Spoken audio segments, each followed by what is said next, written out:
I referred earlier to tabled a report from a journal, Elsevier, said that wrongly, recent report from the end of last year, which stands for the proposition and found that the rates of serious adverse reactions are occurring at a rate of 1 in 800 people vaccinated.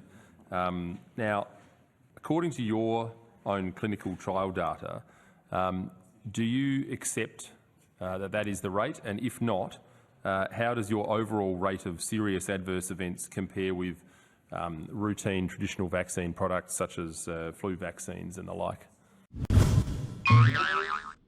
So I'm not aware of the report to which you're referring. This is the report of a prominent medical journal. You're not aware of that? I'm not aware of that. Do you think you should be aware of that? I think if you're able to provide that report, then we could provide. I mean, this is part of the frustration of this process. Is if you were here, we could provide you with that. But I mean, this has been widely reported. You are a manufacturer of vaccines. I find it difficult to think that you wouldn't be aware of this report. So one thing I can say is that as a company, we have as part of our pharmacovigilance activities, we do routine screens of the literature to look particularly for publications that include adverse events. We do review those publications and those adverse events, and we do include them into our global pharmacovigilance database. So that manuscript would have been assessed by our pharmacovigilance department, and the information from it would have been taken into account in evaluating the benefit-risk profile of our vaccine. So what is Moderna's overall rate of serious adverse events, and how does that compare with routine vaccinations? Was the question.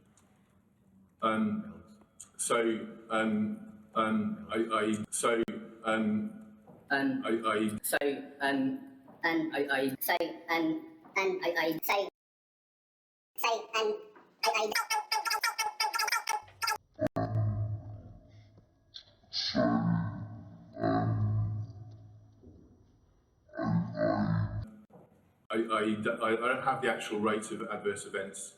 You don't have the rates of adverse events in front of you. If you I can refer to the. I'll see if I can refer to the product information.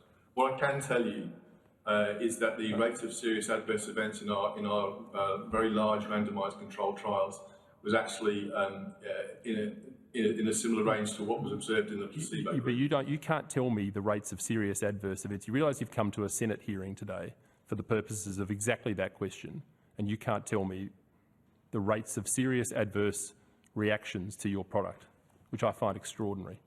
I didn't think it was appropriate. What I can tell you is that on the TGA website, it reports there are 1.2 reports per. That's the TGA. I'm not asking about the TGA. I'm asking about Moderna. You must have that information.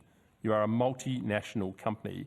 You're before a Senate inquiry, and you cannot tell me the rates of serious adverse. I mean, it's quite extraordinary what you're telling me. That is what it is. So, yep. It's quite extraordinary what you're telling me. Nobody can tell me that.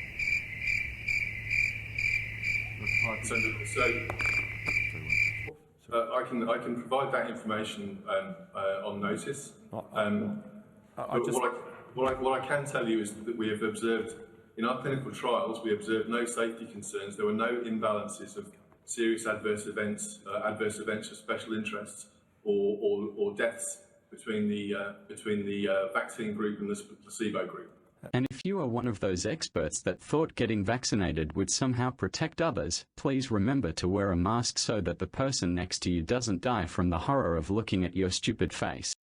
Chair, I think we're wasting our time here. Thank you. You can have the call back. It's just science, eh? Mind-blowing, isn't it?